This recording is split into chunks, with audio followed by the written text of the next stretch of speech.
Վերջին օրերին Հայաստանում մի քանից ավելի դեպքեր են տեղի ունեցել։ Սեպտեմբերի սկզբից իրադարձություններ են տեղի ունենում, որոնք ողբերգական ելքով են ավարտվում։ Երիտասարդները կրակում են միմյանց վրա, վենդետա անում, ինչի արդյունքում զոհվում են անմեղ մարդիկ։ Սեպտեմբերի սկզբին Մուրացանում տեղի ունեցավ ողբերգական դեպք։ Երկու ընկեր գնացել էին ամիսներ առաջ իրենցից մեկի վրա կրակած տղայի հետ հաշվարկներ տեսնելու։ Արդյունքում տղան, ով պարզապես ուղեկցում էր իր ընկերոջը, ում վրա կրակել էին ամիսներ առաջ, զոհվում է։ 23-ամյա տղան Արցախից էր, 44-օրյա պատերազմի ժամանակ եղել է սահմանագոտում։ Ինչպես շատերն են փաստում, երիտասարդը Թուրքից ազատվել է, նրան չեն կարողացել սպանել, նա չի զոհվել 44-օրյա պատերազմում և եկել է Հայաստան, հայի ձեռքով է սպանվել։ Փարաքարի դեպքերից հետո այս դեպքը կարծես թե մոռացվել է հայկական մամուլից։ Ներկայացնում են 23-ամյա Վարդանի լուսանկարները, այնուհետև ներկայացնում ողբերգական դեպքից մի քանի փաստեր։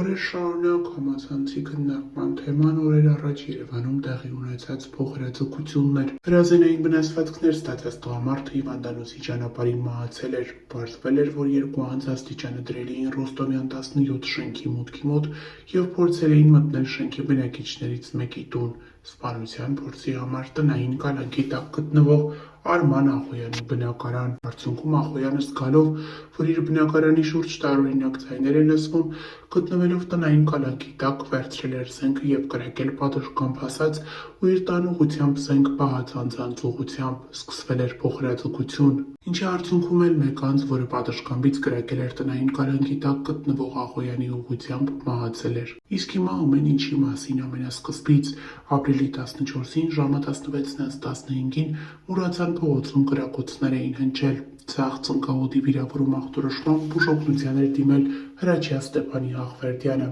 Ավելի ուշ պարզվել էր, որ Աղվերդյանի Ռոստովյան փողոցի 13-րդ հասցեի դիմաց հրազենային վնասվածք էր պատճառել Արմանը, որին սպանության փորձի համար մեղադրանք էր առաջադրվել և խափանման միջոց էր ընտրվել տնային կալանքը։ 5 ամիս անց վենդետա։ Եվ ահա 5 ամիս անց կրկին կրակոցներ են հնչել, գործով մեկ անձի մեղադրանք է առաջադրվել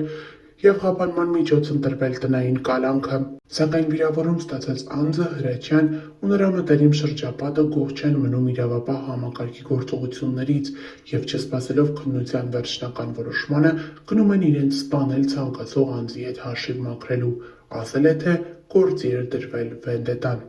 Այսօրից ի վեր համացանցում տարածվում են սպանված երիտասարդի լուսանկարները, մանրամասներ են փոխանցում այն մասին, որ վերջինս Արցախից էր, 44-օրյա պատերազմի մասնակից է եղել և այնտեղից փրկվելով եկել է և այստեղ իրեն հայն է սպանել։ Նշենք նաև, որ մեկնաբանություններում շատերը նշում էին, որ նմանություններ են տեսնում երիտասարդի և երգիչ Վլադիմիր Արզումանյանի միջև։ Մեկնաբանությունների դաշտում օգտատերերից մեկը հարց էր հնչեցրել՝ արդյոք երիտասարդը որևէ կապ ունի երգիչ, մանկական ևրատեսիլի հաղթող Վլադիմիր Արզումանյանի հետ, ինչին պատասխանել էին նշելով, որ այո, երիտասարդն ու Վլադիմիր Արզումանյանը բարեկամներ են, եղբայրներ են։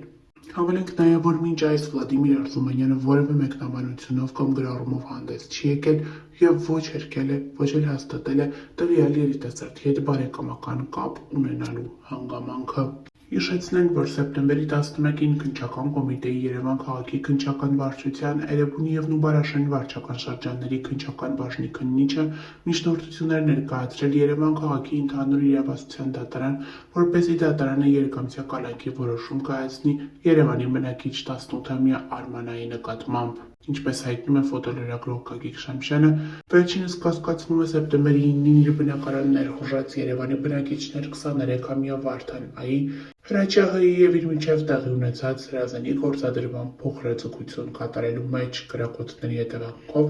Վարդան ստացել էր հրազենային վնասվածքներ, հիվանդանոց տեղափոխվելու ճանապարհին շտապօգնության ավտոմեքենայում գիտակցության չգալով մահացել էր։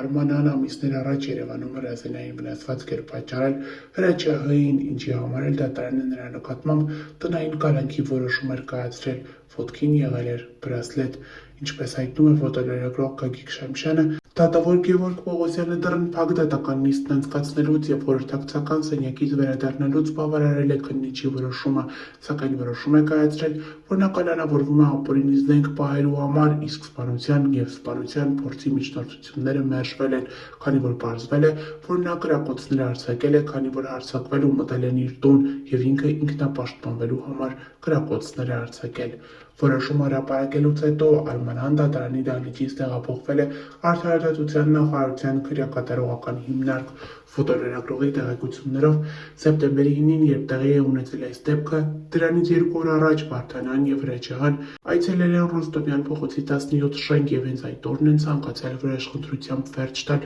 Արմանայի կյանքին, սակայն նրանց մտադրությունը չի իրականացել իրենց կամքին անկախ։ Այդ պահին, երբ նրանք փորձել են այն կատարել, դեպքի վայրում նկատել են փոստատարին, ով տուն առ տուն նամակներ բաժանելիս է եղել, ու այդ ժամանակ նրանք չեն կատարել իրենց գործը եւ արդեն սեպտեմբերի 9-ին Այլումինե սանդուղքով ժամանել են նշված վայր, մտել զոհի տուն, որպեսզի հաշվեհարդար տեսնեն, սակայն սպանության փորձի համար տնային կալանքի տակ գտնվողը նկատել է նրանց եւ արդեն միմյանց միջև տեղի է ունեցել հրաձգություն։ Դեռ մի քանի օր առաջ պրոբացիայի ծառայության աշխատակիցները պետք է Արմանայի ոտքից հանեին բրասլետը, քանի որ արդեն լրացել էր նրա տնային կալանքի ժամկետը, իսկ այստեղ էլ պրոբացիայի ծառայությունն էր թերացել, չգիտես ինչու ժամանակին չի այցելել ու բրասլետը չի հեռացրել։ Նշենք նաև, որ ֆոտոլրագրողի տեղեկություններով կրակոցներ արձակողին վտանգելով իրենց կյանքը տեղում վնասազերծել էին Պարեկային ծառայության Երևան քաղաքի գնդի 3-րդ գումարտակի առաջին վաշտի պարեկները։ Ավելենք նաև, որ այս դեպքից հետո համացանցում իսկական իրարանցում է, մի մասը պաշտպանում է կրակողին, մյուս մասը պաշտպանում է հարձակվողներին, մյուս մասը նշում է, որ Հայաստանի երիտասարդությունը վերածվել է քրեական կրիմինալի։ Մեկնաբանությունների դաշտում երկու կողմերի հարազատները շարունակում են իրենց վեճը։ Մեկը նշում է, որ Արման Ախոյանը անմեղ է, ինքնապաշտպանվել է, մյուսը նշում է, որ երիտասարդները եկել են դեռ ամիսներ առաջ իրենց վրա կրակողի հետ հաշվեհարդար տեսնելու։ Սակայն մի բան է պարզ՝ երիտասարդ է զոհվել, 23-ամյա տղան կյանքից հեռացել է։ 23-ամյա տղան, ով 44-օրյա պատերազմում Թուրքի դեմ կռվում կարողացավ հաղթահարել, այնուհետև եկավ Հայաստան, այսօր այլևս չկա, նրան սպանել է հայը։ Հավելենք նաև, որ նրա ընկերոջ Հրաչյա Աղվարդյանի գտնվելու վայրի մասին դեռևս որևէ տեղեկություն չկա։ Արդյոք նա գտնվում է իրավապահների հսկողության տակ, թե նրա տեղը անհայտ է, դեռևս հայտնի չէ։